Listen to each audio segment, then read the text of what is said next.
Last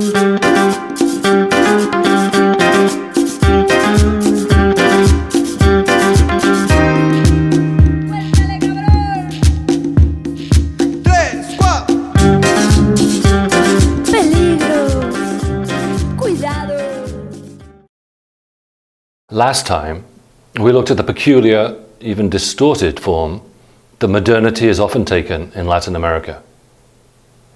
We saw that modernity is not one single thing, but many. If we define modernization in terms of industrialization, urbanization, and so on, its effects were spread unevenly across the world, such that, for instance, peasant miners in Bolivia or slaves on Caribbean plantations were vital parts of a network process that produced development in the global center at the same time as it ensured underdevelopment at the periphery. Against the views of 19th century liberals such as Esteban Echeverría then, modernization and civilization did not necessarily march hand in hand. Indeed, modernity produced pockets of barbarism all of its own. We also noted that countries such as Mexico, Peru, or Brazil might get modernity in bits and pieces. Innovation without emancipation. Secularization without universalism. Likewise, the fruits of modernity were very unequally distributed within such societies and precariously established. Not only did residual institutions and forces, such as the church or the landowning class, often maintain surprising power, the elites benefiting from a dominant logic whose center was elsewhere were vulnerable to emergent alternatives that suggested potential futures different from the one envisaged by a linear narrative of historical development. Hence, Alexander Dawson refers to the late 19th and early 20th century, at first sight a period of growth and prosperity for much of Latin America, as a gilded rather than a golden age. This was a form of modernity that tended to be superficial, a matter of look and feel. Under the surface, trouble was brewing, and the signs of crisis soon became evident everywhere, from Argentina to Mexico, Nicaragua to Peru. This led to a period of turbulence and transition, in which distinct visions of the future emerged and entered into conflict. It was also a time at which the center of the dominant logic of global history was moving from Europe to the United States. This process would take some time to complete, but as Spain lost its final colonial possessions in the hemisphere, the Caribbean islands of Cuba and Puerto Rico, with the Spanish-American War of 1898, the USA increasingly flexed its muscles in what it regarded as its backyard. Just as the region was trying to define itself beyond the legacy of European colonialism, new threats, and perhaps new forms of colonialism, made Latin Americans uneasy. We have seen some of that uneasiness when, several weeks ago, we discussed José Martí's essay, Our America, Nuestra América, of 1891. Martí was a Cuban patriot who died in the effort to liberate his country from the Spanish yoke. But when, in one of his many somewhat florid metaphors, he refers to giants in 7-league boots that crush a prideful village underfoot, he's thinking of North Anglo-America, rather than Europe, as the new colossus overshadowing the region. The Nicaraguan poet Rubén Darío's poem To Roosevelt, A Roosevelt, addresses this same conjuncture. It was written in 1904, the year that the United States showed its willingness and ambition to reshape the continent's political and natural geography by splitting off what became Panama from Colombia and embarking on the construction of a canal to link the Atlantic to the Pacific, a project that the US took over from the French in another symbol of the transfer of global dominance from the old world to the new. Stop the video and read Darío's poem. It's quite short, so it should not take you too long. Then I have two questions for you. First, in Darío's depiction, what emotions or affects does the United States provoke? Perhaps fear, awe, sadness, rage? What else? Jot down some thoughts. Second, what are the poem's key lines?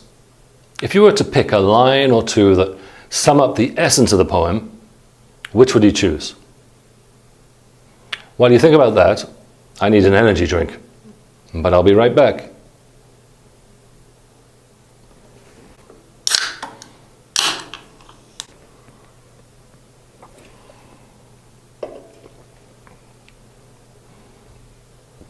So what are the affects of Darío's poem? I suggest that we see a complex set of responses to growing US dominance. There is certainly a measure of awe and respect. You are strong, proud model of your race. You are cultured and able. The US President Roosevelt is compared to the great emperors of the ancient world, such as the biblical Nimrod and Nebuchadnezzar, and to Alexander the Great, whose military campaigns conquered territory that stretched from Greece to what is now India. And note that the Roosevelt of the poem is Theodore rather than Franklin Delano. FDR held office later during the Second World War. Theodore Roosevelt was famous as a rancher and a hunter of big game. He wrote books with titles such as The Wilderness Hunter, as well as for his exploits heading a regiment of volunteer cavalry known as the Rough Riders that fought in Cuba during the Spanish-American War. In Darío's poem, he exemplifies a more general US will to power that is perhaps unaware or careless of the consequence of its actions, but which is undeniably impressive. The United States can do great things. Darío suggests that Latin America's initial reaction to this grand and powerful United States is a visceral fear. A profound shudder runs down the enormous backbone of the Andes. The region is physically moved by the expression of a US prowess that is material and economic, joining the cult of Mammon to the cult of Hercules, as well as cultural and political. When the poem mentions liberty raising her torch in New York, the reference is both to the idea of freedom and to its physical incarnation in the statue donated by the French that guards the harbor off Manhattan. The ideas and ideals driving the United States take concrete form, tangible shape, larger than life, like the Statue of Liberty itself. Yet if Latin Americans' backbone shudders whenever the United States makes a move, at least the region, in the poet's view, has a backbone. Another affect traversing the poem is pride, as Darío invokes an indigenous counter-tradition to offset and even confront the line that leads from Alexander to Roosevelt. For our own America, and the resonance with Martí is evident, has had poets since the ancient times of Netzahualcoyotl, and has lived since the earliest moments of its life in light, in fire, in fragrance, and in love. The America of Moctezuma and Atahualpa, the aromatic America of Columbus. Darío draws on this other lineage, opposing Catholic America, Spanish America, to the Protestant Anglo-America of the North. He may be awed by the United States, but he is not overawed. And the poem even ends with something of a threat. Be careful, 1,000 cubs of the Spanish lion are roaming free.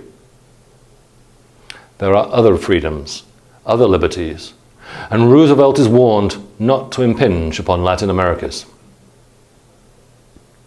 There is then plenty of ambivalence in Darío's poem. It is neither simple condemnation nor unalloyed praise. And this ambivalence shapes the form or style that Darío's writing takes. To be heard, Darío recognizes that he must, in some sense, adopt the language of the USA.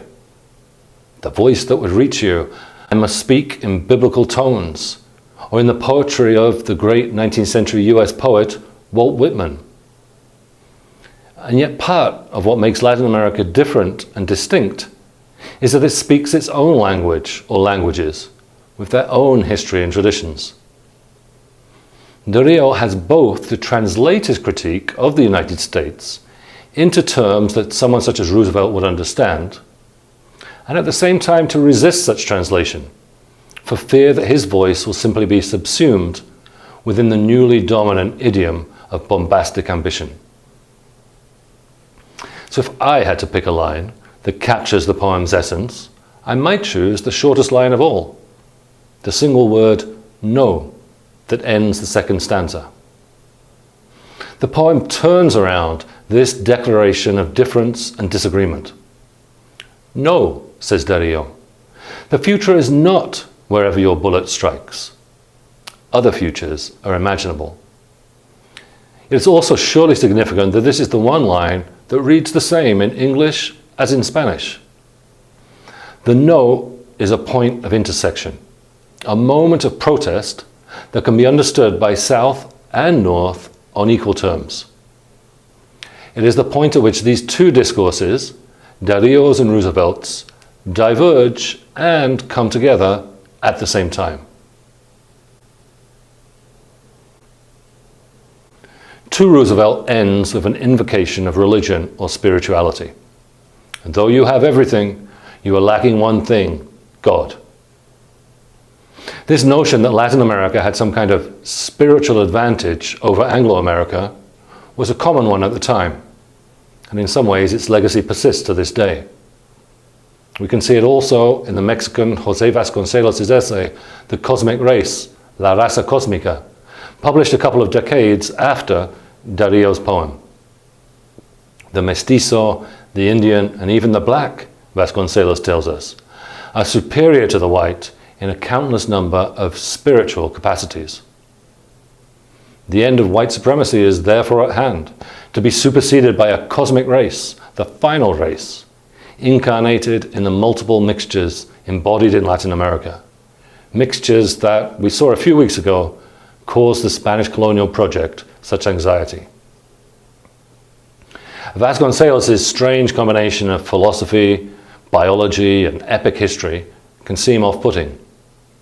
His writing is infused with racist stereotypes that assume that blacks and indigenous people are inferior and need somehow to be redeemed. Ironically, however, he invokes such stereotypes as part of an argument that, unlike other brands of scientific racism from much the same period, praises mixture over purity, miscegenation over extermination, and unabashedly, fantasy over reason.